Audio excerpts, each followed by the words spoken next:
You're using Bonetti's defense! Naturally.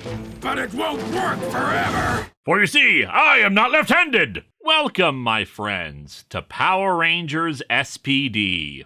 Go, Power Rangers! The season begins with, beginnings. Not a great title, considering in the past we've had Day of the Dumpster, Quasar Quest, Force from the Future, and Prelude to a Storm, but hey, a name isn't everything. I bring it up only because it's just so generic. You might as well have just called it first episode of season. Now, there is a reason for the simplified titles. It's not a good reason, but it's a reason. Every episode in this season only has one word in it, something I'll explain in another video. Or if you're watching these out of order because of the re-uploads, well, you know the reason already. Still, regardless of our simple title, we start with a pretty epic way to set up our villains. They blow up a planet after declaring it useless to them. And there's your nightmare fuel, kids. We cut to Earth, where we're told it's the not-too-distant future. Cue MST3K clip joke I already used in Lost Galaxy. Well, okay, I can use a different one because this season is set in the year 2025. Oh, our old future. Anyway, the narrator says that Earth has become a haven for various alien races. 99% of the newcomers live in harmony. And the rest are hunted by Gary Graham and Eric Pierpoint in Alien Nation. God, this series is getting older and the references are just as old. No, the rest of the alien criminals are hunted by Space Patrol Delta, and we're introduced to Sky, Bridge, and Sid in New Tech City. Perp at 2 o'clock.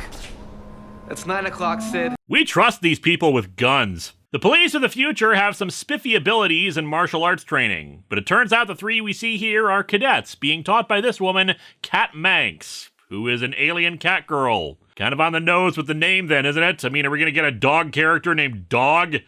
Oh, we are. Cool. This is the season where we stop bothering to come up with clever names. Why even name the individual Rangers instead of just calling them by their colors? Anyway, Bridge stutters for a bit and gives us some exposition about how they're B Squad cadets, and that the A Squad are Power Rangers, and they're wondering at what point they actually get to become Rangers. It's not about the suits or the weapons.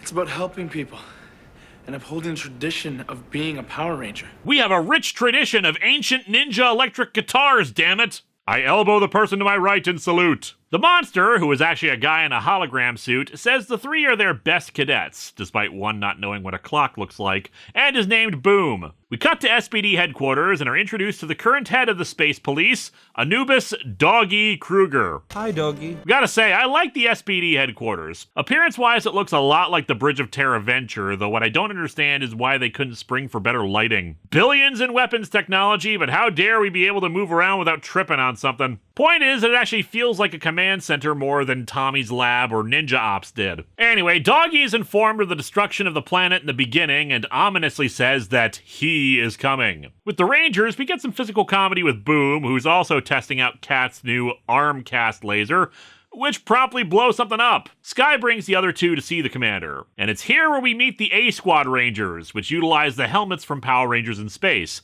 and the black helmet recolored as green, while wearing football armor. When the A Squad passes by our heroes, Sky says how he wants to be the Red Ranger someday, but Bridge, using his civilian power of energy reading or whatever, says that there's something off about the five. The three are being given new responsibilities, and while at first they think that means they're being sent to fight alien threats, in fact they're being given the task of finding thieves in a marketplace. Conveniently, they instantly run into said thieves. One of the thieves, Z, displays the ability to create holograms of herself. The two do a mighty impressive job kicking the asses of the three trained police officers. Also, the other thief, named Jack, has the ability to walk through walls. Back at HQ, Sid and Bridge admit their failure and that they're not ready to be Rangers, but Sky stands firm in saying he's ready. Doggy, okay, that just sounds silly, I'm calling him Kruger. Kruger berates them since the three are bickering with each other and clearly aren't a team, which is the real reason he feels they aren't ready in his mind to be Rangers. Let's see, that puts us right on schedule to be Rangers around...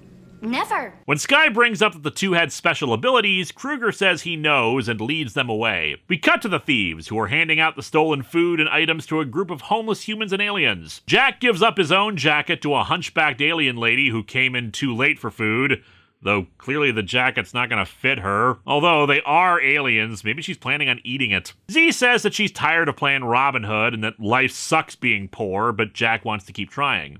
If we're gonna make a change, then we're gonna have to be a part of something bigger. Well, then why are you going to end up joining a police force? Even if we were to pretend the real world issues with cops weren't a thing, the mandate of law enforcement is theoretically to fight crime, not help the poor and hungry. Skye gives his own motivation to Kruger, saying that his own father was the Red Ranger and he has been training to be just like him. If I was to appoint Sid as Red Ranger, would you follow her into battle? Sir, she's a girl. It is really sad that the real world 2025 still has this kind of sexist dickhead in it, and Kruger should have pushed back on that. The villain from the beginning, meanwhile, arrives at some sort of wormhole gate thing and I'm sorry, I'm really having a hard time understanding what the hell he's saying. It's like he's halfway between growling and mumbling his lines. Syrian space web.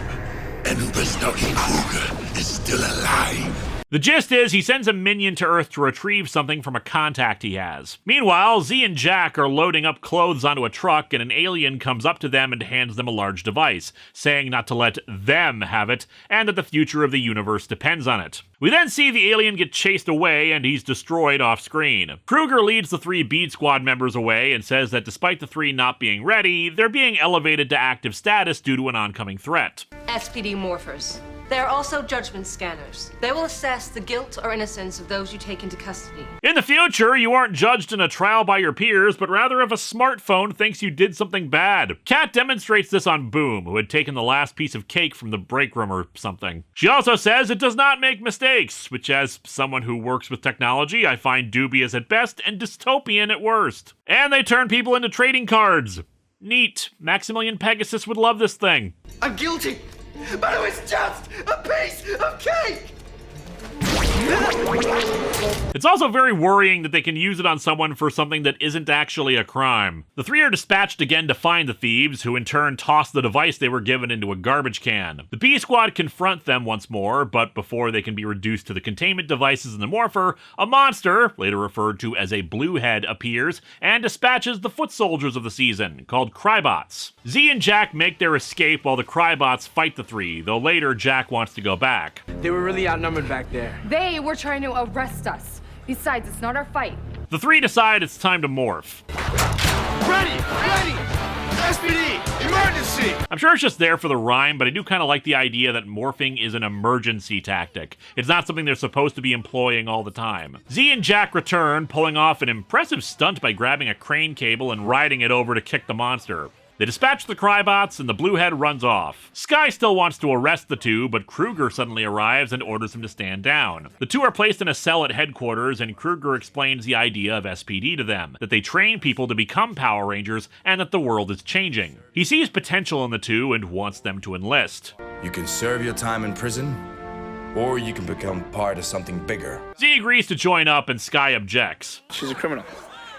Duly noted. She is your new team member. I expect you to treat her as such. Gotcha. Act smug and superior to her while being sexist or dismissive. The skull-headed guy, now identified as Grum, kills the Bluehead for failing and dispatches another one. Z goes to talk to Jack, trying to convince him to enlist, but she fails. Kruger identifies the robots to the others and says that they're soldiers for the Trubian Empire. He also explains how the Bluehead they fought is a more elite version of the Crybots, which explains why Grum can just crush one and order up another exactly like it. The group are dispatched to clean up after a battle that A Squad was having, and Bridge detects the energy fields of several Crybots searching for something in the wreckage. Z explains about the device they tossed away earlier. One of the robotic patrol dogs, who keeps making annoying random sound effects, frees Jack so he can help save Boom, who's accidentally been knocked out by an experiment. Jack explains he turned down the job in B Squad to Boom's shock. I would give anything to be a Power Ranger.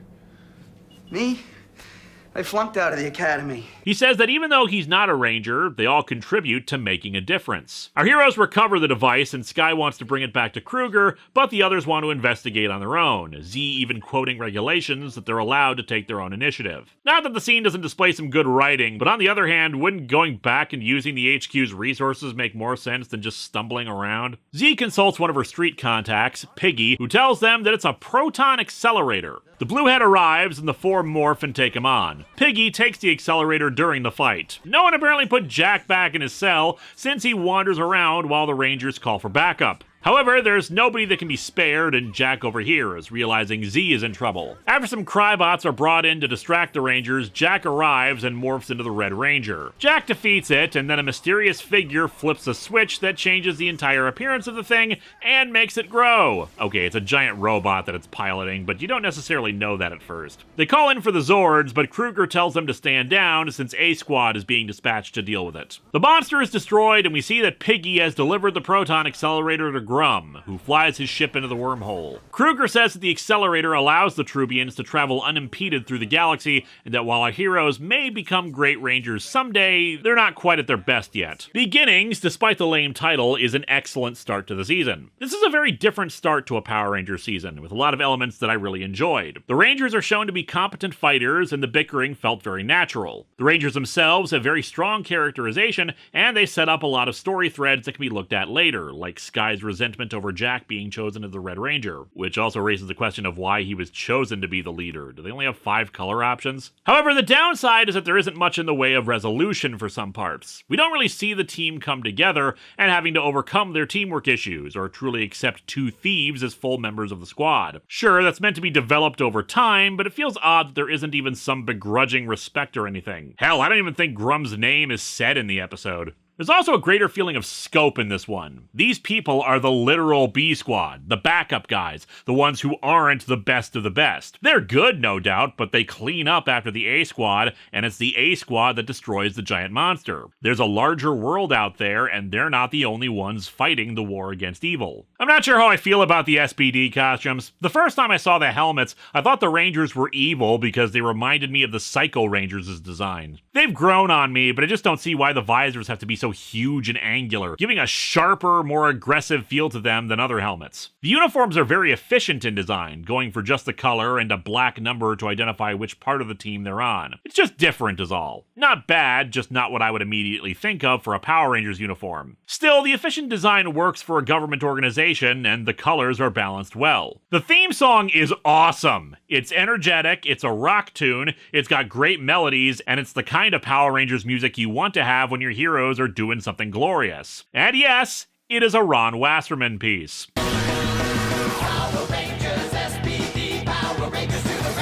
The power of the Wasserman factor is in full effect here as the theme song is used at a few points during fight scenes, elevating it as it should. The Crybots aren't particularly impressive, not terrible, but just black and silver colored jumpsuits and helmets designed to upset anyone with trypophobia. The Bluehead works as an upgraded version, making them distinct in combat. The Morpher this time is okay. I always like morphers that open up or have some kind of indicator like that for being opened, but it's basically just a black and white brick. Efficient, yes, but not aesthetically interesting. Still, I appreciate that the efficiency works in that it functions as their police badge and the way to contain the monsters they fight. In the next episode, Grum launches an attack on a planet and Kruger dispatches A-Squad to deal with it while he briefs our heroes about the Emperor. With A-Squad out, the B-Squad is in charge of defending the Earth. However, that's exactly what Grum wants, instead sending the true bulk of his forces to Earth to conquer it. We also meet Mora, a 10-year-old girl in Grum's service who questions why he's interested in conquering such a puny planet like Earth. He just says he has his reasons. Also on Grum's staff is Broodwing, a mercenary who supplies him with troops and equipment. Mora, in turn, has the ability to draw monsters in her book and cause them to come to life. In early episodes, it's hinted that she used to be very different than what she is now, and Grum frequently threatens to change her back. The Rangers head out in their Zords to deal with their first monster, who in turn is using a giant robot. The Zords are vehicles again this season, called Delta Runners, which once more makes sense for an organization created by a governmental body. They form the Delta Squad Megazord, which is surprisingly maneuverable despite being rather bulky. Of course, I do question the idea of using buildings for cover, but hey, knowing this show, it's probably just the abandoned warehouse district. They destroy the robot and imprison the monster. In the following episode, SPD headquarters receives a distress call from the A-Squad saying that it was a trap. It's likely that the 5 have been destroyed. But enough about plot, let's talk about explosions! After Dino Thunder, Disney evidently requested a fresh direction for SPD and brought in Bruce Kalish as head writer and executive producer. While the time at Disney was itself an era of the show, this and the next 3 seasons are referred to as the Kalish era. Kalish was initially very active with the fan base, but as criticisms of his tenure on the show increased, he withdrew from that. Understandable. It was still relatively new at the time for creators to interact with fans, and, well, toxic fan bases exist everywhere, even in the children's show about rubber-suited monsters. By all accounts, Kalish was apparently very good to the production team, even had a very collaborative and supportive writer's room, but the overall philosophy he seemed to take was to do more adaptation of Sentai plots rather than craft original ones for Power Rangers, which irked some people. Though it is a way of saving money when you're on a low budget. And yeah, we joke about shows getting Disney money, but Disney is oftentimes stingy with its productions, especially when it's something like Power Rangers where they didn't have control of everything. Now, during the Kalish era, there's a problem with the fight scenes. The fandom had a term for this, Kalish-splosions, though many have said it should be Koichi-splosions, since Koichi Sakamoto was the stunt and action director most likely responsible, though I'm going to stay with Kalish-splosions because he was the man with final say in the matter. This may seem like an odd thing to bring up, but it's relevant to how things are different in this era. The explosions are not handled well, and this trend started at the tail end of Dino Thunder. Power Rangers has always had explosions in it, of course, but there's a distinct difference in the way they're presented. Going by, say, Mighty Morphin, in general, explosions have been quick. Sparks and blasts, usually small ones, happen all around the Rangers and they get knocked away or they just manage to avoid getting hit by a blast. However, I started to notice that the explosions a few times in Dino Thunder, and far more times in SPD, were mostly behind the Rangers, and the directors decided that the explosion shown once isn't enough to convince us it's cool. Instead, after the initial blast, they'll suddenly zoom in closer, slow down the same explosion, then zoom out and have it happen again. And this is how every explosion in an action scene is handled. The exact same editing for how it's presented. Explosion, zoom in closer, slow it down, zoom out and do the same explosion again. Over and over and over. This repetition of the exact same kind of shot, it's maddening. You can make a drinking game out of it and have your liver scream at you to stop before you're halfway through the season. If this happened only occasionally, I wouldn't have noticed, but doing it again and again the same way almost every episode is just so annoying and dull for something that is supposed to be exciting. Once you see it, you can't unsee it. Editing is one of those things that casual viewers only notice if it's bad. And this is bad. It makes it seem like the audience's attention can't be focused on multiple elements. Instead, it needs to linger on it to get the full impact. Except that we don't need that every time. It's an explosion during an action scene, we get it. But if the editing and constant hammering of this exact same sequence isn't teeth-grinding enough, the explosions themselves are just not good. The real crime is the back explosions. The blasts happening behind the team, almost never in front of them. Now, when they're on motorcycles or driving, it makes sense that the explosions are behind them since they're driving past them, most of the time. Unfortunately, because it keeps happening again and again, it makes the enemies look like they can't aim for crap. And while I can maybe give it a pass on vehicles, there's no excuse when they're just standing there. When an explosion occurs in front of the Rangers or a monster, it gives the illusion that it's much closer to them than it actually is. Kind of a forced perspective sort of thing, giving the illusion of it happening on top of them even if it's several feet away. They also tend to be pretty small explosions, but quick enough that you can believe that they were hit by the force of it. However, Kalish explosions are huge, but happening behind the team, so either they should be vaporized by the sheer tonnage of it, or they're so far away that it shouldn't affect them. As I said, when the explosions happen behind them, it looks like the enemy missed, but the Rangers leap into the air, flailing their arms, and then fall down anyway. It doesn't make the villain look strong, it makes the Rangers look like wusses because the wind is blowing them over. It ruins the illusion. It gets especially ridiculous when sometimes the villain will have the back explosion, but all it's doing is sending them straight up into the air. How does that make sense? It isn't badass, it's just bizarre and stupid. The slow motion zoom repeat makes it seem like we're supposed to focus on how awesome this is, how impressive this is, but it isn't. It's just baffling and boring. Otherwise exciting fight scenes are ruined by this once you notice it, especially since they keep on doing it. Sometimes it'll happen multiple times in the same fight, and they're only saved because occasionally we actually do see a few front explosions and real impacts, but they're few and far between. Hell, with the amount of times they do the background explosions, you might as well just film the entire damn thing in front of a green screen if you're not gonna bother making it look like the explosions are really near them. Fight scenes are ruined like this, and on a show like Power Rangers, which is more or less 75% fight scenes anyway, when you make the fights boring, it really makes the experience unbearable, and you just want to skip through it. The back explosions, according to writer Jackie Marchand, was a result of a Disney edict that explosions couldn't happen in front of them, but even if we were to forgive that, the editing choices with the zoom, slow down, repeat method used over and over would still make it suck. Now, why is this in any way significant to the actual series? Because it shows how the fighting quality has changed for the worse. In the original days, it was about martial arts techniques. All the Rangers were skilled fighters, and the fighting was consequently more impressive because it was being done through actual martial arts. However, as time went on and they started adding more wire works into the fighting to compensate for the lack of abilities by the actors who didn't have the training that the original actors did. That I didn't actually object to, since it was still fighting, and hey, they are superheroes after all. However, I'm putting my foot down here because the overuse of explosions and a more extensive use of special effects hurts the presentation. It's the equivalent of a movie compensating for its lack of interesting story with visual spectacle. But if you fail at the spectacle, you have nothing. Yeah, I like when the Rangers use their guns, but it's not because the gun effects are flashy, it's because guns are a more efficient way of defeating the enemy. It shows that they're trying to be smarter in this fight. In the end, though, the martial arts are a staple of the show, and I don't want to trade them in for big, repeated, slow-motion explosions in a rock quarry. And I will say, SPD is bad with this,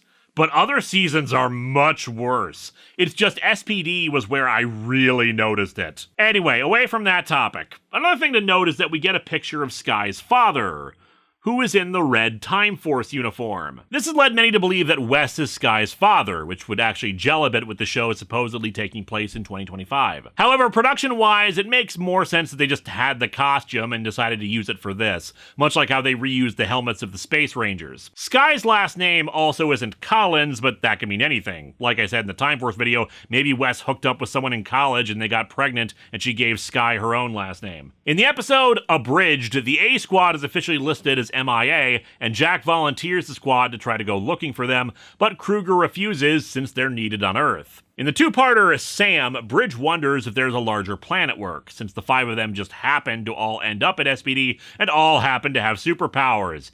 Wait, do they not even know why they have civilian powers? They just woke up one day and figured, hey, I can walk through walls, neato! The episode itself is about a little kid with powers who is recruited by Mora because he has no friends. Z takes it upon herself to try to help him because of her backstory, but the real story here is revealed in the second part. Having these gifts is not the only thing that you all have in common.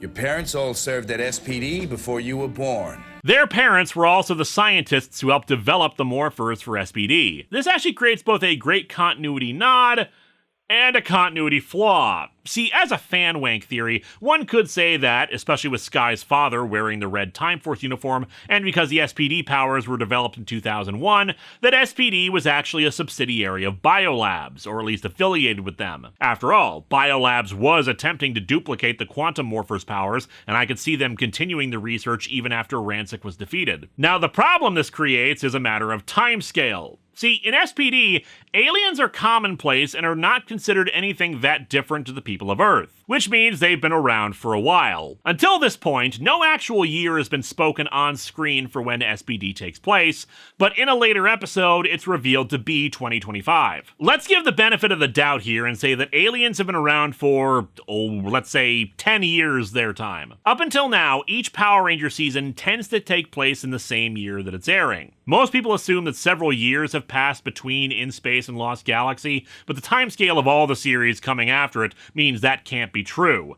mostly because of the team-up episodes. I've read one theory that says that the wormhole from Miranoi could also be a time portal into the past, but that just seems a little far-fetched on top of everything else. I originally made the SPD video in 2012 and said that if Power Rangers continued into 2015, that we weren't going to see aliens start become integrated with human society, and I was right. Power Rangers continued on beyond it and didn't mention all this. universe. The point is that sadly, I was hoping to say that since they never outright state what year SPD takes place in, it could be placed anywhere in Power Rangers and continuity will be fine. The 2001 tagline kinda screwed that over. Time is weird in Power Rangers in that regard. Frankly, I think the only way to reconcile this stuff is the same way we need to reconcile stuff with the moon in Power Rangers, namely that physics and science work differently in Power Rangers. In this case, a year in Power Rangers isn't necessarily the same amount of time that it is in our world. After all, only so many seasons actually name the year they take place in, so it'd be easy to work around incongruities in technology and timeline, especially if a year is longer than it is here. That being said, since this is a remake of a video I made over a decade beforehand and released a year before SPD is supposed to take place, I can tell you that this was eventually addressed, but certainly not at the time of broadcast. Sure, no one could have predicted in 2005 that the show would still be airing so close to that date, but then again, Power Rangers have been canceled and resurrected a few times now, and lasted longer than many other children's shows of its time, so why couldn't it keep going? I'm just saying, maybe they should have set this in like 2099 or something, at a point where everyone who worked on this would be dead and thus no one would care, even if somehow Power Rangers continued to that point. Anyway, civilian powers. The powers came about because of the accident with the gene enhancers of the Morphers altering their DNA and passing it off to their children. Considering the amount of DNA manipulation that happens in later seasons, I'm kind of happy that in this it's an accident and not deliberate. Sam, in turn, is the last of the children who develop the powers, and they recruit him into the academy. There are a lot of nods in this series to previous seasons. Sometimes you look in the background of episodes and see little things, whether they're intentional or not. For example, in this same episode, we can see an Equation helping to run drills. We get 3 nods in the episode Stakeout. The first 2 come in the form of a video game featuring the Blue Centurion fighting a Cyclops monster from Lightspeed Rescue. Then, in the briefing, Kruger explains about a monster that escaped from a prison satellite over KO-35. The main story continues in the 2-parter Shadow. The episode begins with a dream of Kruger fighting Grum and his forces. When he awakens, he looks over to a sword with a hilt shaped like a dog's head. Because subtlety, thy name is Power Rangers. Kat goes to him, asking him if he had the dream again. The Rangers, in the meantime, are having a hell of a time, dealing with several monster attacks at once. After seeing his forces get defeated, Grum is more than a little upset, demanding a new plan from Mora to defeat them. She comes up with the oh-so-clever plan of defeat their leader. Yeah, the last time someone suggested that, it ended with the entire team switching out for 4 newbies. Kruger yells at the Rangers, something we haven't seen him do at any point previously, and the Rangers try to figure out why he's been so cranky all week. Kat goes to them and explains what's going on. Years ago, the Trubian forces invaded Sirius. Commander Kruger, he lost everything. Later, Grum comes to Earth himself and assumes human form. He dispatches his top general, Banog, who sends Kruger a message about wanting to face him head-on. Kruger tells the full story of his encounter with Banog to the Rangers. He led the first SPD Rangers against the Trubians, whose forces were commanded by Banog, and they lost. When I awoke, my people were gone.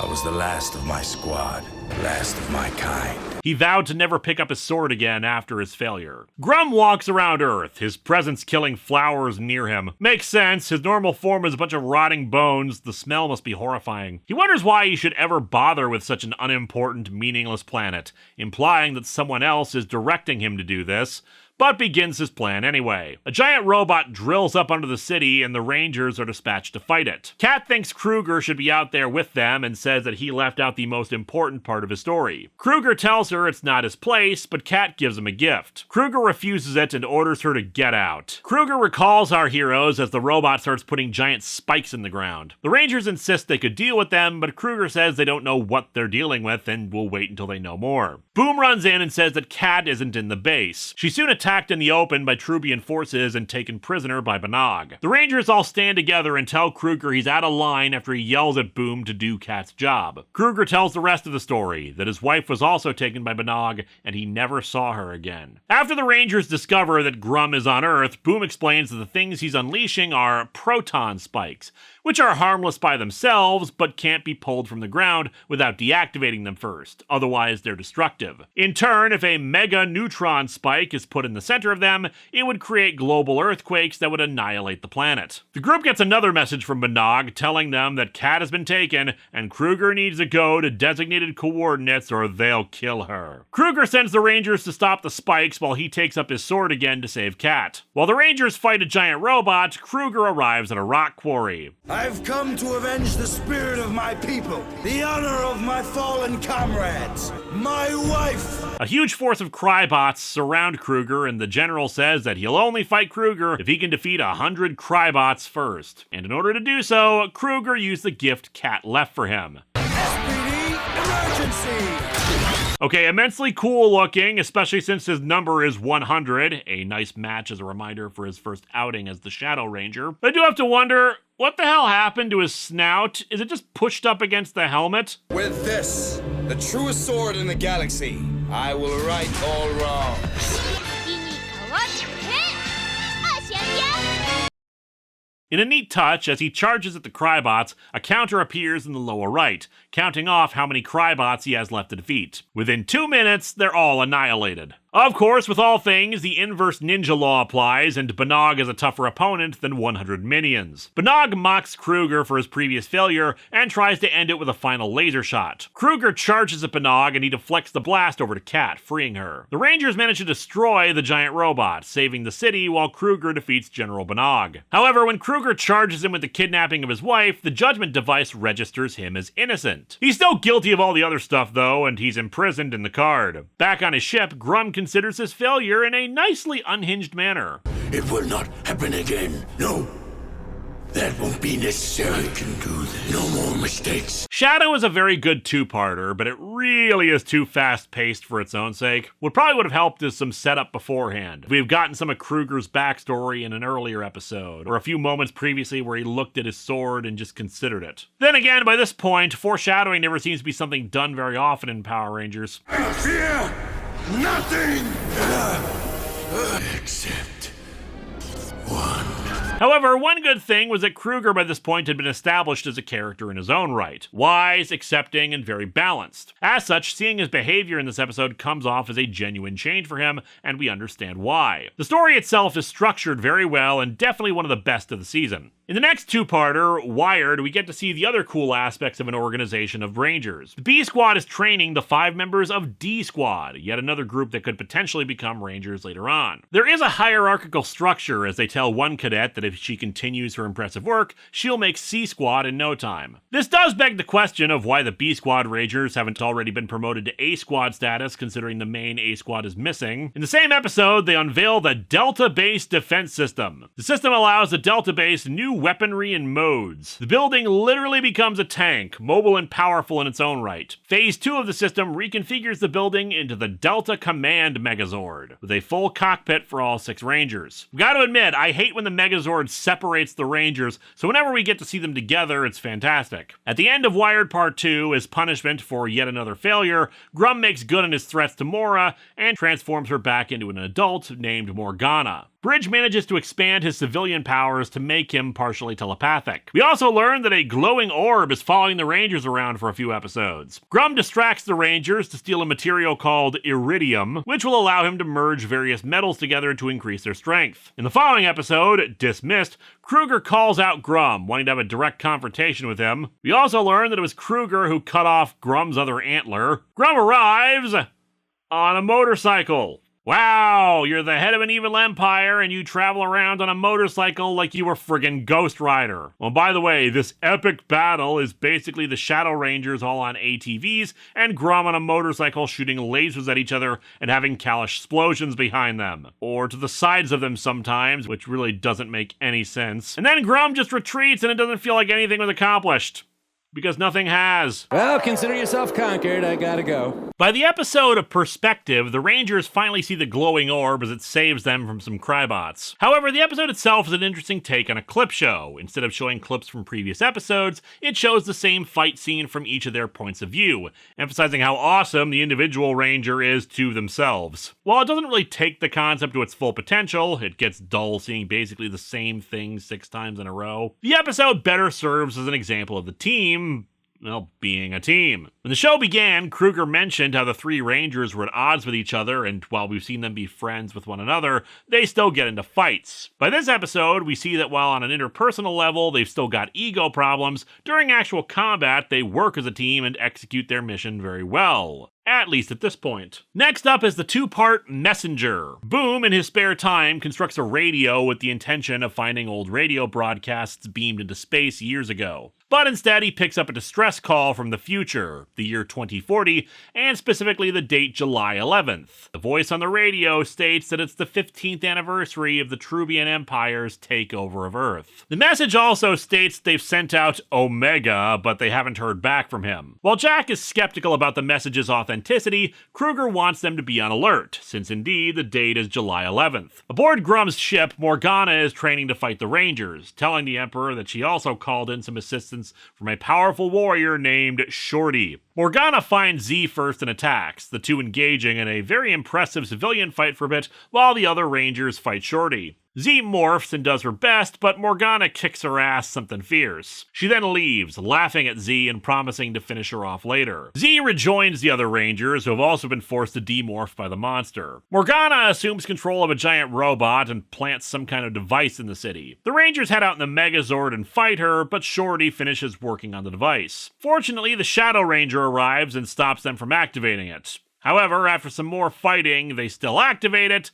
and it just ends up being fireworks. And they needed a huge device for that. Why? Actually, the fireworks are a signal for Shorty's big brother, Devastation, who arrives and knocks the Rangers away by just waving his sword and shooting them for a bit. Devastation, wanting the Rangers to feel fear after a humiliating defeat, retreats with Morgana and Shorty. Back at SPD, Kat confirms that Devastation and Shorty are the two most wanted criminals in the galaxy. To make matters worse, SPD Galactic Command is short-handed and can't send any reinforcements for them. Oh, and to really make their lives worse, Shorty attacks yet again, and the attack by the Rangers' finishing move only makes him grow. The Zords are too badly damaged to come to their aid. I hate empty buildings! You know, in the original version of this, I made a joke about how the future followed Angel Groves' crappy domestic policies, but in the real world, this is just post-COVID empty office buildings where people switched to remote work. Power Rangers predicted the future in ways we could never have expected. Part 2 begins with the Delta Command Megazord being sent in to fight Shorty. While it is bigger than Shorty, he's much faster and manages to outmaneuver the giant robot. However, a new challenger appears, a giant motorcycle that forms into a new Zord. Said new Zord, the Omega Max cycle, following the example of the Ninja Storm Rangers, flies at Shorty on its stomach and then slashes it with its blades. Before Devastation and Morgana can join the fray, a new Ranger leaps out of the Zord.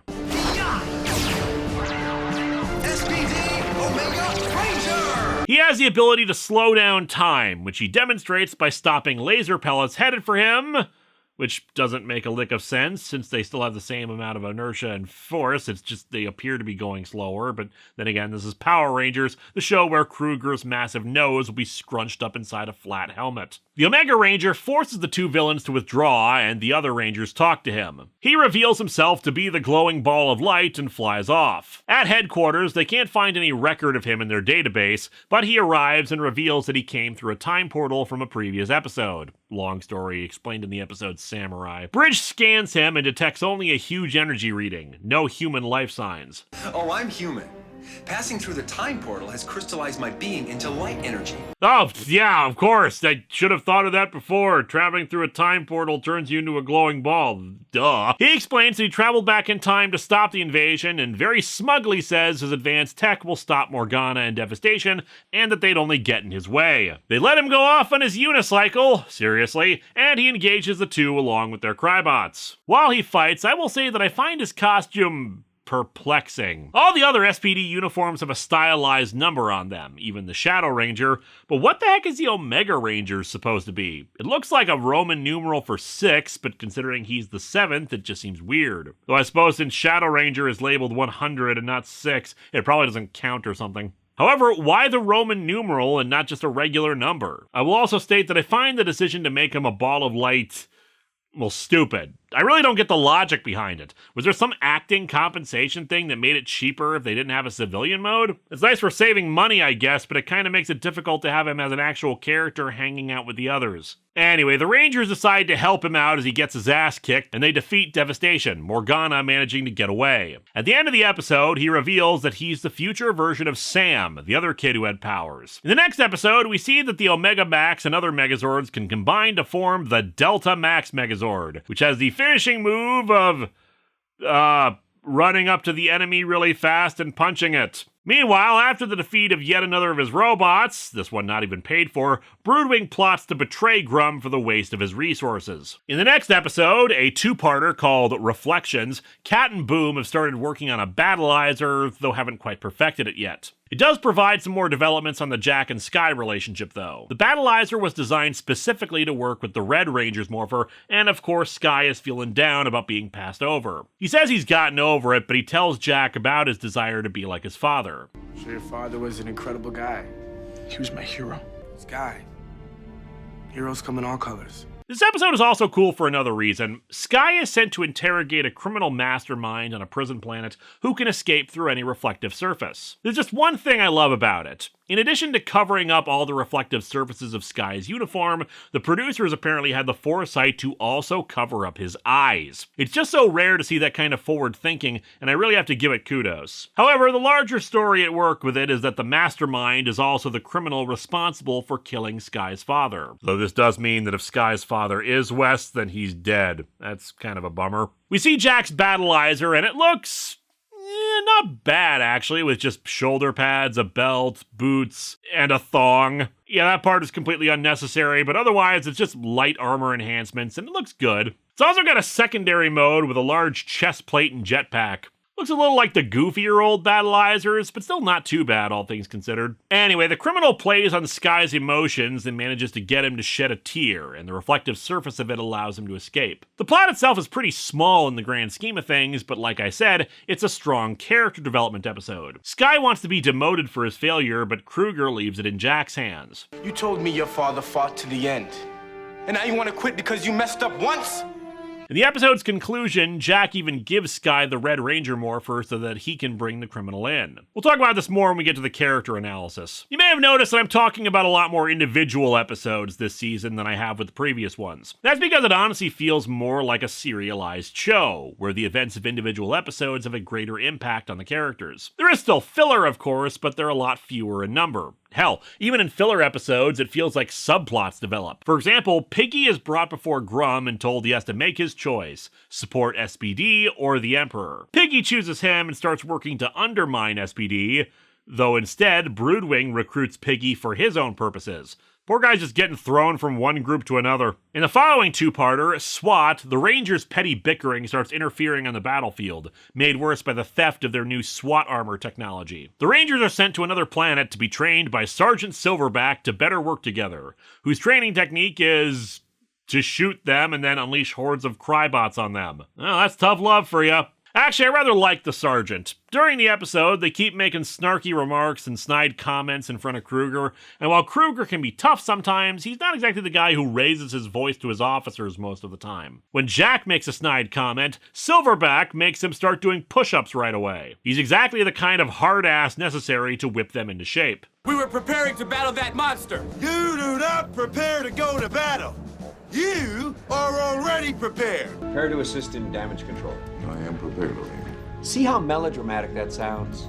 It's unnecessary. Meanwhile, an SPD installation on Gamma 4 has been attacked and destroyed by Grum's forces, but there's a mysterious element to the message. The last distress call had them yell out, "They're not the," before communications were terminated. The Rangers are eventually forced back together again after a series of grueling obstacle courses, and they realize how much they need and care about each other. They return to Earth in their new SWAT gear, which actually makes them resemble A-Squad quite a bit, and looks pretty good for battleizer-esque enhancements. Though Piggy manages to get the data for the SWAT technology technology and gives it to both Broodwing and Grum. One thing the villains don't get, though, is the new SWAT Megazord, made up of 5 SWAT flyer vehicles. Its finisher move is to turn itself into a giant gun, and yet they seem to imply that they're still trapping the enemy in a card. Maybe that's why the Kalash explosions are so unimpressive. Blowing something up doesn't actually kill them, even when it's a giant robot in the shape of a gun. In a follow-up episode, we get a bit more character development for Kat, though really it's just to show how needed she is on Earth and also give her something unique. SPD! Emergency! SPD Cat Ranger! Yeah, it only lasts for 1 hour and it's never used again, but that still brings the total Ranger count for the season to 8, the most we've had on a single team, plus the first canon instance of an orange-colored Ranger on any team. Following that, there's another filler, but its significance is at the very end. While Kruger congratulates the Rangers on how far they've come, Grum speaks in the dark to something that he serves, but also stating that he doesn't need them yet. The real fun, though, is in the next episode, History. Broodwing meets up with a scientist who normally works for Grum. Do you have them? Right here. I procured them on the planet Onyx for a considerable sum. We cut to Reefside High School in 2005. Ethan and Connor meet up for their high school reunion, which is being held in the afternoon, apparently, and only 1 year later? I don't know, I guess that's not impossible, but my high school reunion was like 10 years after. Ethan has moved on to college, and Connor's working on getting youth soccer groups together. Kira went to New York to try to get a music career going. Trying being the key word. They're going with some new girl named Lady Gaga. I just know she's gonna crash and burn. Oh, I'm already all over the radio, singing a cat litter jingle. It's honestly not a bad jingle, but it's no cat loves food, yeah. However, as they walk to the reunion, they're teleported to the future and confronted by Broodwing, who says they'll help him destroy the planet. Within a split second, they kick the monster back and grab their dino gems, not sure how the hell they saw them in that short amount of time, and run off. Back at HQ, Kat is detecting a fluctuation in the morphing grid, reading the 3 Ranger energy signals. They suspect it's the A Squad and go off to try to collect them. The Dino Rangers are cornered by Crybots, managing to fight them off rather well and even use their civilian powers again. Broodwing once again offers them to join him. Maybe you're suffering from a lack of oxygen for being in that punch bowl too long, but in case you didn't notice, we're the good guys. SPD arrives and saves the 3, both teams revealing their Rangers. The 3 are brought back to headquarters and are told the premise of their season. Okay, I'm not complaining, but our command center was a cave. The Dino Thunder Rangers are eager to go after Broodwing, but both Kruger and the SPD team don't want them doing anything, since they're not trained to fight the Trubians, and they don't want to put them in danger, especially since Broodwing specifically wants them. The quarry's under attack. It's a frickin' quarry! It has rocks in it! Is he attacking the rocks? This is seriously a problem with all the Disney season team-ups. They always conclude in a friggin' quarry. Now, of course, it's because it's a hell of a lot easier to set up special effects shots on a big, empty quarry than it is to do it in a place with sets and industrial zones where it's easier to get hurt, but it robs the team-up fights of their uniqueness if it's always done in the same damn area. Plus, that same openness is what allows them to do these moronic back explosions during the fight. Hell, we even got some explosions all around the Dino Thunder Rangers earlier, and it looked good. Anyway, the SPD Rangers head out and fight the monster off until it retreats. Meanwhile, Grum is beginning to suspect Broodwing's treachery, though he's more concerned about what would happen to his own reputation if he wasn't the one who destroyed the Rangers. As such, he launches a full-scale ground assault on Earth, unleashing an army of Crybots, Blueheads, and whatever the hell the orange things are supposed to be called. The Dino Rangers naturally want to get in on the action, but Kruger once again refuses. The Omega Ranger is sent out to deal with the giant monster, while Kruger goes to help the others, ordering the Dino Rangers to stay behind. Grum himself arrives on the scene with Morgana and blasts them with more Kalash explosions. Naturally, the Dino Rangers are all, screw this crap, and head out to help the others. Though first, Kat has them hand in their Dino Gems so she can better prepare them. At last, no more Power Rangers. Think again, bonehead. They say Kat pulled their morphers from the archive, which makes me tilt my head. There's an archive? I mean, between 2005 and 2025, there have to have been a few teams, but why the hell is it only B Squad running around then if they have access to other morphers? Anyway, they morph, though not before the villains once again fire and miss. I'll say one thing about History, it's an efficient team-up. It does exactly what it needs to do quickly, get the Rangers together, and make the final battle epic. It performs that excellently, since not only do we get the main bad in on the fight, throughout the season we've established how dangerous the more advanced Crybot models are and how difficult they can be to take down, so seeing two Ranger teams together and kicking ass against something like that is pretty damn cool. Where it suffers is in the character department. We get some lip service to what the three Dino Rangers have been doing since graduating, but we don't check in on Tommy or Trent or anybody else, and it doesn't really advance the Dino Rangers or the SPD teams. It's just there because it's cool to have them together. Part of the reason why Reinforcements from the Future ranks so high in my mind is that it balances great action and character bits. There's another problem with the season starting with this one, and I'll talk about it more when we reach Operation Overdrive, but essentially there's a big problem with pacing and character. In an episode like Reinforcements, we got scenes of just the characters interacting, having fun, or even being confrontational. But at the same time, there were quiet scenes, very little music, but they slowed down to allow camaraderie and friendships to develop between two teams. With this, though, it's just action pieces with some brief talky bits, mostly for exposition. Yes, it's cool to see the teams together and hear the Dino Thunder theme while they're kicking ass, but it lacks a lot of humanity, preferring just to show off special effects. Though I admit it's awesome to see Grum get blasted by the Dino Rangers as weapons. The Dino Rangers volunteer to stay in the future to help them fight off Grum, but they say the three need to go back due to the history they create. Kira's singing career takes off, same as Connor's soccer camps, and SPD still uses software developed by Ethan. Your courage and dedication will live on in Ranger legend. Thank you all. The Dino Rangers are sent back in time. Not sure how the hell they can send them back in time, but they can't send Sam back to the future, but whatever. And they erase their memories of the encounter. Apparently, according to Greg Aronowitz, who served as a co-showrunner with Bruce Kalish for SPD, the original plan for the team-up was to have Broodwing clone the Dino Thunder Rangers, but Disney told him to use time travel instead because of fear that the audience would be confused about whether they were the real characters or not. I think the time travel idea is better, but what Broodwing actually planned to do with the three is unclear. Like, did he have mind control tech or something? At the end of the next episode, Impact, Grum begins working on upgrades to his fortress ship, saying he's creating the Magnificence. It becomes clear to him that Broodwing is working against him, but while he makes a token effort at fighting him, instead he refocuses his plans in other areas. He even has a secret door that Morgana tries to go into. Would you like to know what's in there?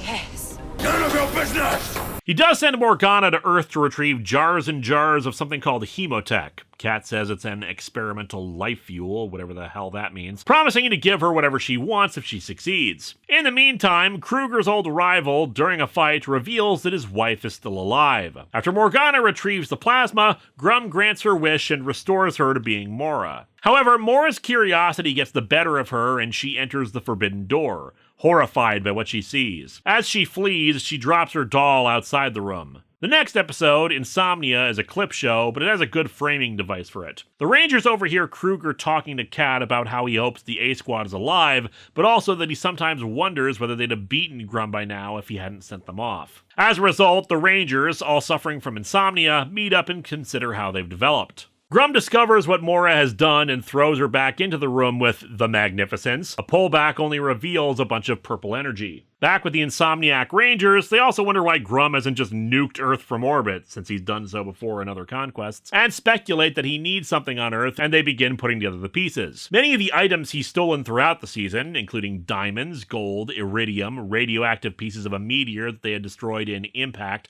and the Hemotech plasma. They realize that Grum must be constructing some type of weapon with all the materials he's stolen, and tell Kruger about how they overheard him. If you had, you would have heard Kat and I agree that if A-Squad was that good, they would not have fallen into Grum's hands. They also tell him about what they figured out. However, as the episode ends, the energy pulls away from Mora's eyes. Yes, magnificence. I pledge my allegiance. However, there are other concerns building as Grum's ship enters a wormhole and leaves their galaxy. The Rangers are ecstatic at first, thinking he's retreated, but Kruger says he knows him too well to think he's left for good. Kat detects the wormhole, and what's worse, it's a temporal anomaly, meaning he's traveled through time. Where has he gone? Great. I'm just about to defeat the dreaded Maxidrum when his evil ship comes by and destroys all that I've done. Can you believe it? The Dino Thunder Rangers are bickering with each other when Grum's warship flies right over Reefside. Wait, Ethan, is that a pop station you're playing? Ethan, have you secretly been Stuart Ashens this whole time? Grum's plan is to screw over the space-time continuum by conquering Earth in the past. Back in the future, present, whatever, SPD headquarters, Kruger says they're going to follow Grum back, but because they can't leave the planet undefended, he's only sending Jack, Bridge, and Z. The Dino Rangers run into Zeltrax and a squad of Tyrannodrones, confirming that this takes place before Mesogog's final defeat. But Zeltrax and the drones are taken by Grum. SPD arrives in the past and lands in front of the Dino Rangers. They explain the situation to them while Zeltrax is recruited by Grum to help him eliminate the Rangers. They tell the Dino Rangers to stay out of it, but since they're in the Dino Thunder turf now, they're not taking no for an answer. With the risk of the wormhole closing, the remaining SPD Rangers decide to follow them and warn the others. We cut to Tommy, or rather someone doing an impersonation of Tommy's voice, fighting Zeltrax. The two teams are surrounded by Tyrannodrones, monsters, and Crybots, leading to a fight. Fortunately, the remaining SPD Rangers arrive, and the full teams fight off a circle of enemies. Wormhole makes an interesting companion piece to history. I hesitate to call one or the other better, because both have positives and negatives. Neither are really better in the character department, but I admit I like the fights in Wormhole a lot more. There's more martial arts work at play, and just having the full teams together is a major plus. In addition, the Rangers aren't fighting in their advanced forms for most of the fight. It's your basic level spandex fight until the end with the Red Rangers battleized. Oh, and one more positive, this is the only team-up fight in Disney where they aren't in a quarry. Although we do see one earlier. It's a field this time, and it really helps it stand out. According to Jason David Frank in 2008, he was never contacted about appearing in Wormhole, though I would guess it probably would be because on top of the other guest stars, flying him back to New Zealand would have put the show far over budget. And hey, it's just like Dino Thunder. He only appears morphed for a good chunk of it. The pacing is still not great, and while I like the fights more here, there are way too many of them. Not even sure exactly why they did two team-ups like this, and if they were going to, why not make it a two-parter instead, like Thunderstorm last season, rather than two team-ups separated by 3 episodes. I've read that the episode was originally released as a direct-to-video exclusive, so why not just have both be like what they did for Drakina's Revenge? Grum at first doesn't care if the wormhole closes, but then Moro reminds him that at this point in time, he hasn't conquered as much of the galaxy as he has in 2025, meaning he'll have to reconquer everything. The two Ranger teams finish things off with their combined weapon blasters set to their theme songs, and it's a nice touch. The teams make their farewells and their memories are erased again, though this time Kruger oddly erases the SPD Rangers' memories of it as well. Himself included. Weird. Oh, and he didn't do it to Tommy or Sam, so they still remember. The penultimate episode for the season is Resurrection. It has some nice character development for Jack as he meets a woman and helps her distribute some clothes to the poor to bring him full circle. But the other thing that's occurring is Mora, who's influenced by the Magnificents to finally abandon her childishness and toss away her doll. What terrible thing should we do today, Emperor? We'll get into Jack's development more later, but the bigger issue is what happens near the end of the episode. SPD gets a distress call from the planet Gamma Orion on the restricted SPD channel, and the Rangers are sent to investigate. They find the wreckage of a crashed ship as well as some Trubians searching around it. After defeating the Crybots, they force open the doors to reveal A-Squad. You're a girl! Red's a girl? Negative. I am a meat popsicle. The one trivia note on this, though, is that according to one wiki, Bruce Kalish had to fight Disney in order to make the A-Squad Red Ranger a woman. So kudos to him, despite what we're going to be seeing soon. After returning to base, Kruger dismisses B-Squad so we can begin debriefing the return team. Remembering what happened at the start of the series, Bridge reads their life signs, once again noting how their colors are off. Plus, he points out how strange it is that after a year of searching for them, they just happen to easily locate them. However, the others are more concerned about the fact that they're once again being relegated to B-Squad, meaning they're the backup crew. Hey, you never know, guys. Maybe they're all assholes and will get fired. You'll be coming with us, Commander Kruger. You have an appointment with Emperor Grum. Yeah, see? I think your jobs are secure. The season ends with endings. Kruger is brought to Grum's ship. And before anyone wonders, no, the A-Squad is not under mind control. They're not clones, they're not robots, they are the genuine article. Yes, for the first time, we have ourselves an entire team of Rangers who decided to go evil. Everyone wants to be on a winning team. The A Squad volunteers to fight our heroes, and we cut back to the Rangers discussing their plight. Jack contacts the woman he met and has to cancel helping out with the clothes distribution again, and she points out that he's going to need to make a choice about what he wants. Kat tells them how the A Squad took Kruger, and their leader calls the Rangers out. Just so you know, Commander Kruger told me you're the best he has ever had. The two teams begin their fight with plenty of poorly edited explosions. Our heroes get their asses handed to them. Oh, and like all the season finales, we have to pile on the totally screwed. In this case, Broodwing gathers together generals and a full-on army of Crybots and prepares to storm SPD headquarters. The Omega Ranger and all the cadets work to fight off the attackers, who are utilizing the previously stolen SWAT technology, but clearly they're outmatched and outnumbered. Cat and Boom lock down the command center, though they know it's only a matter of time before the attackers reach them. Meanwhile, Grum wants to exact his revenge on Kruger, but the Magnificence says it's irrelevant. I have spoken. Yes, you have.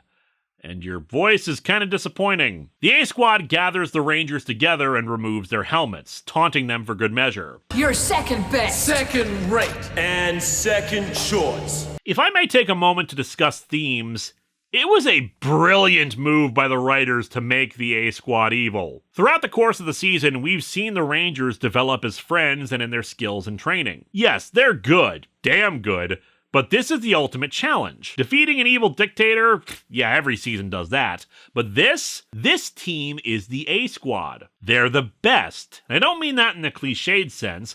As far as the general public was concerned, up until our team showed up, the A Squad was the Power Rangers. They were the heroes, the ones to look up to and trust. Hell, during Insomnia, Sky says that A Squad is the tightest, most disciplined team in the whole academy. But we haven't been following that team. We've been following the guys who weren't considered the best. The ones who have bickered and joked and argued and generally have not been the ones who would be the first choice to be on a Ranger team. All the while, there's this nagging sense that these aren't the Rangers that should be defending the Earth. Well, now we've got those Rangers back, and this is the final test to prove that our heroes are not only as good as that team, but better. SPD is the season about a bunch of misfits, second stringers, the literal B team coming together, becoming heroes, and surpassing all expectations.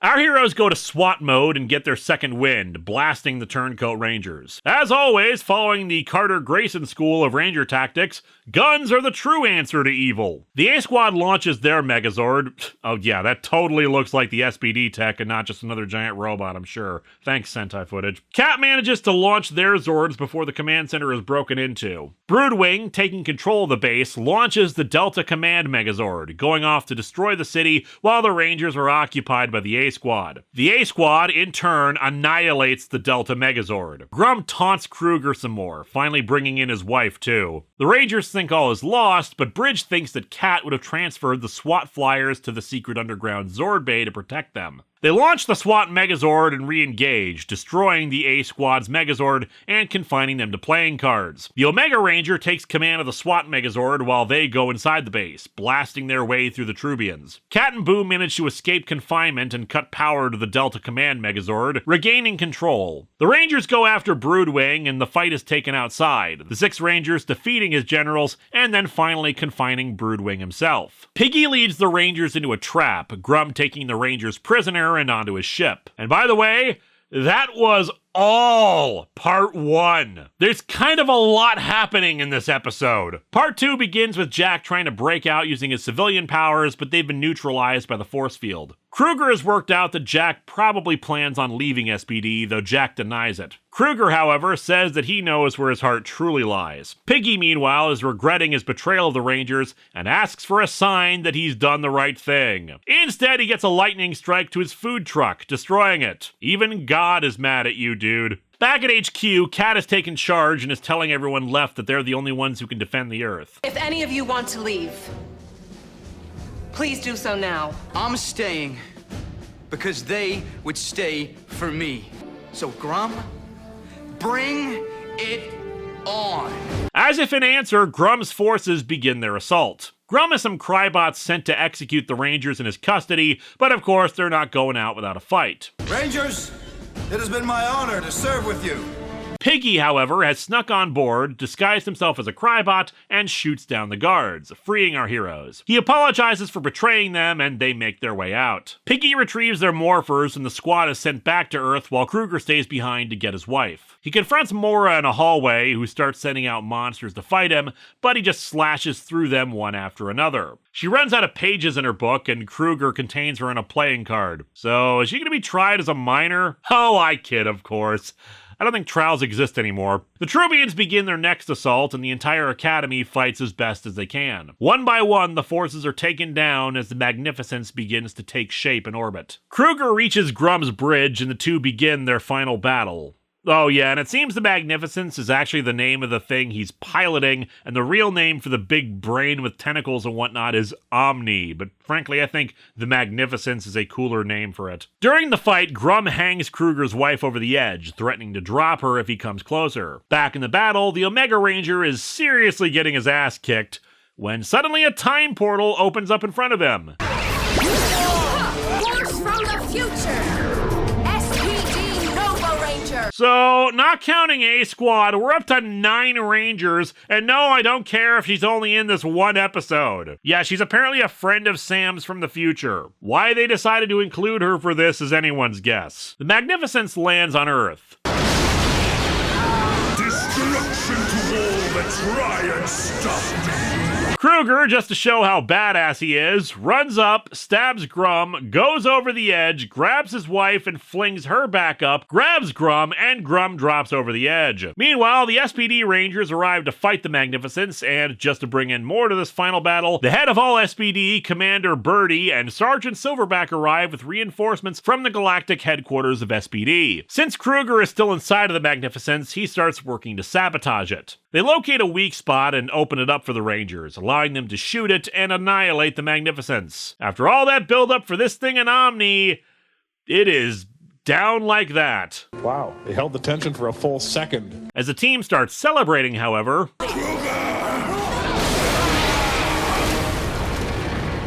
Kruger breaks Grum's staff and cuts off his other horn. Now they match. Sometime later, Kruger tells the others that Jack has resigned from SPD. The others are promoted to A-Squad for everything they've done, but they refuse the position since they are B-Squad. Kruger says that's fine, that there simply won't be an A-Squad from now on. And he repeats the question from the start of the season if Skye will follow Sid as the Red Ranger. Sir, I'd follow anyone into battle you felt worthy of wearing the color red. Naturally, it's just a test to see if he's developed and he's made the Red Ranger. The time portal opens, allowing Sam and the Nova Ranger to go home, and for a brief second, we can see them unmorphed. Meanwhile, Jack has gone back to charity work, Piggy even acting as a business partner for them. Our heroes get the call to action, Jack happy to see them off. Ready! Ready! SPD emergency! SPD rocks, and I really enjoyed it. It still has plenty of problems, but a lot of them are forgivable in the grand scheme of things, much in the same way Dino Thunder's flaws can be forgiven. But let's go over a few anyway. Grum is difficult for me to evaluate. On one level, I really liked him. He had a powerful empire, he blew up planets, and his general aesthetic was dark and moody. His design is really cool, like a serious take on Skeletor, and occasionally we could see his eyes behind the red lenses and they looked inhuman. On the other hand, half the time I can't understand what the hell he's saying. He goes to Earth several times on his own to ride around on his motorcycle as if he was pretending to be Ghost Rider, and it turns out he's just a pawn for some other creature. A creature with no backstory, no explanation of who or what it is, and who gets taken down fairly quickly. It's a plot point given a lot of attention for nothing. It could have just been a powerful monster he was crafting for his final assault. It's like they realized they needed a reason why he wasn't just blowing up Earth, so concocted this thing in charge of him But in turn, we don't even know why Omni doesn't want to just blow up the Earth. While the motorcycle parts were stupid, he also was quicker to enter the fray himself than a lot of other evil emperors. I give him points for that, especially since he does seem to be pretty powerful. Really, his biggest flaw is that he lacks personality. He's just gruff and grumbles about conquest, but has nothing else to make him stand out. I will say this, he's probably one of the most effective villains in the series' history. His strategies tended to utilize diversionary tactics a lot, making the Rangers fight a monster in one area while his forces are in the process of stealing or working on some other goal. And in fact, it usually succeeded and he'd get away with his plans. Not many villains can actually say they had victories in their run. Hell, he's the only villain who has had an entire Ranger team join his side by choice. Though apparently the original plan was for them to be brainwashed, and this version is shown in the JetX comic series for the show. But yes, this is the first series where we actually see Rangers go bad of their own free will. It's a pity we don't actually know very much about these Rangers. Why all 5 of them decided to do this? How long had they been planning this, etc., etc. It's one of the problems of this series. Their treachery is a great twist, but we have no connection to them other than them being occasionally mentioned a few times, and they're given no chance to have personalities of their own. And they're fought and defeated, and they very rushed, very chaotic part 1 of the finale, and then never seen again. Still, it's a pretty neat twist on the concept, plus it allows for the greater symbolic victory of our heroes overcoming the shadow that A-Squad cast. After all, the A-Squad was the best of the best, normally the people we'd be following in the series. The foot soldiers were pretty neat, and there was a clear hierarchy to how they worked. Your basic level Trubian forces, then the blue heads, and finally the orange heads. Hell, the higher-ups actually had the occasional speaking line, and usually when the villains broke out the blue or oranges, they were much more effective fighters. Broodwing is pretty standard villain fare, never really getting interesting,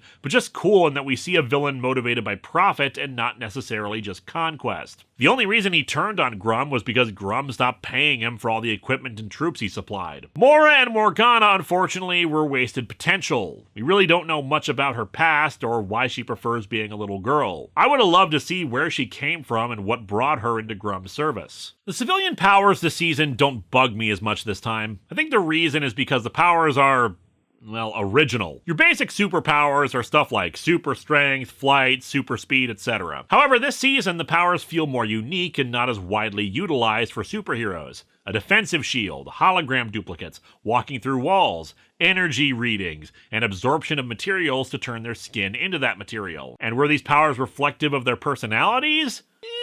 Well, kinda, actually. Jack's civilian power is to walk through walls. He starts as a thief with a heart of gold, indicating he doesn't see any boundary or property as something to stop him or get in his way of doing or getting what he wants. He and Z have a close friendship, mostly because they grew up together on the streets. He's also a very independent person, wanting to do things his own way. He starts off that way by just not wanting to join SPD, preferring to help out in small ways to the poor and unfortunate. Later, in Impact, he almost sacrifices himself to destroy a meteor heading for Earth because he's a better shot than Sky. Finally, in Resurrection, he finally comes to realize that he wants a life outside of being a Ranger and actually stands up to Kruger, upset that his duties are interfering with his personal life. His decision to leave SPD is sad, but understandable. At the very least, he knows his own responsibility to the team and to the world. It's just by that point he realizes that he never wanted to join SPD initially, and he was more than happy to leave once the threat was over. However, the fact that he was given the leadership role showed that he had the heart and intelligence to be one and to make the right choices, even if it took him a bit to understand that. In his first role as a leader, he basically spent training lounging around reading comic books. The fact that he was chosen to be Red Ranger made him the obvious rival to Sky. Sky's civilian power was force fields, which can be interpreted as Sky putting up walls around himself so nothing got in and nothing got in the way of his goals. In the early episodes, Sky obviously objected to Jack's place as the Red Ranger and resented that, at best, he was second in command. It's not hard to sympathize either. He's been training since he was a kid to become the Red Ranger, and Kruger decides to give someone fresh into the academy the job. However, at one point he blatantly disregards orders because of his pride, and Grum gets away with a plan. When he started out at the academy, he was apparently a lot more wild wild and wacky, but he eventually changed when his best friend Drew had to transfer to another academy. It's possible he changed after Drew was reported missing in action, but we never learn exactly why his personality changed. Idle, I think, is the turning point for Skye. Drew returned to the academy, and it turned out that he worked for Broodwing and almost assassinates Kruger. From then on out, he was a lot nicer to Jack, and the two's friendship strengthened. Idle is also a great microcosm of the A-Squad situation. A friend and ally that formerly believed in the Rangers turns evil of their volition. Reflections was the height of this development, wherein he finally is confronted by his father's killer and manages to bring him in, even becoming the Red Ranger for a short time. His friendship with Jack by that point really had nowhere else to go, though in Impact, when it looked like Jack had sacrificed himself, Skye whispered to himself that he respected Jack. Bridge is quirky. He frequently solves problems and gains insight by standing on his head. He's addicted to butter, especially on toast. He doesn't undergo much in the way of change, but he's more there for wackiness and fun than to have a serious shift in his personality or the like. He goes to show his own personality and how he interacts with others. He's friendly and literally sees the best in people in the form of their energy fields, able to tell when they're off. One could actually interpret this as being able to peer into their souls, which also allows him to perceive evil in its purest form. It's difficult to hate Bridge since he's just so darn fun,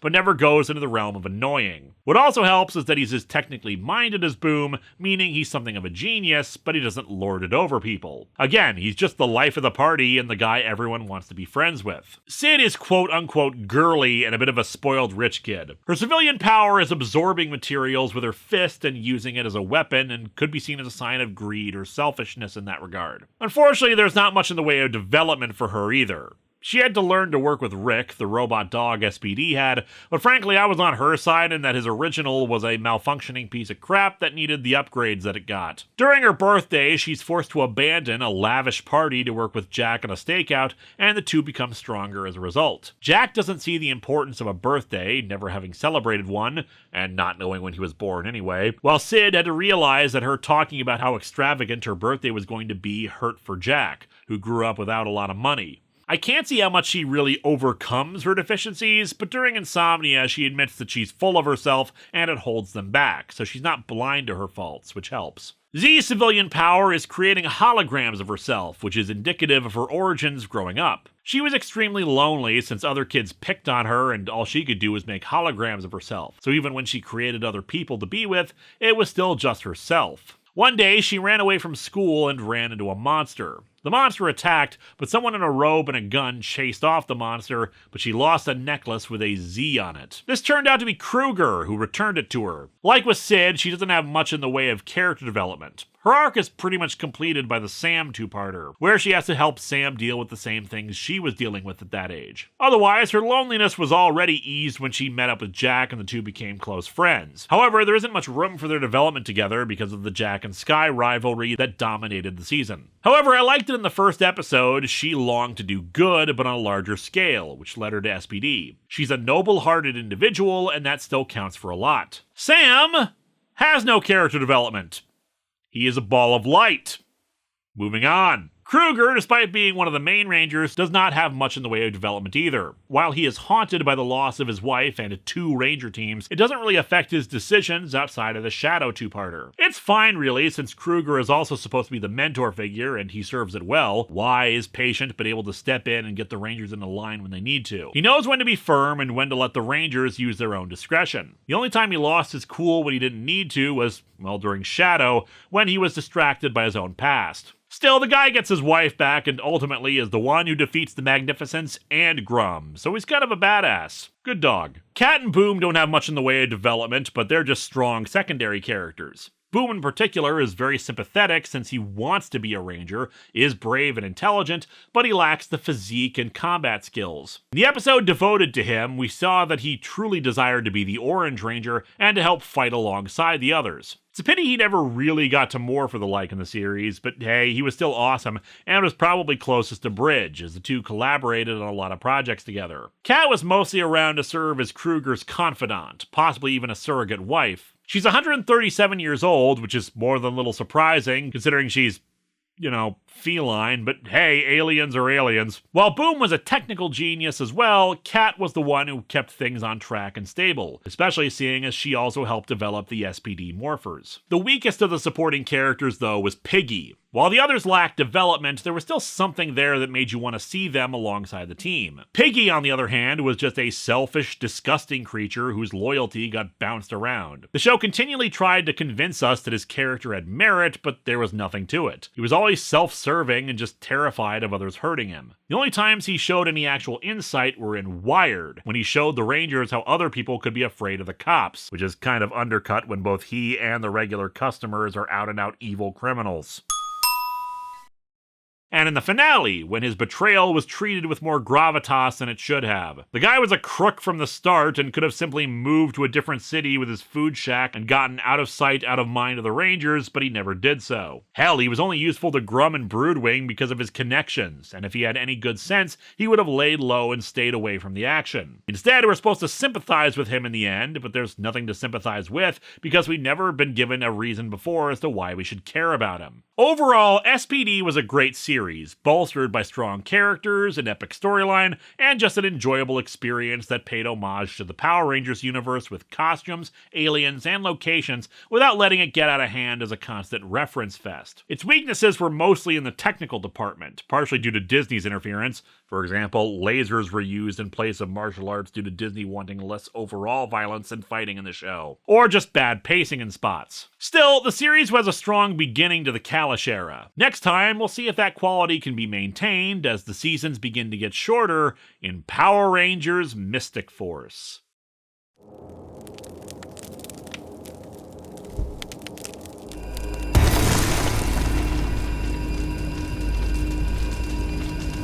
I would be psyched to be Red Ranger. You'd be psyched if you were the Pink Ranger. True.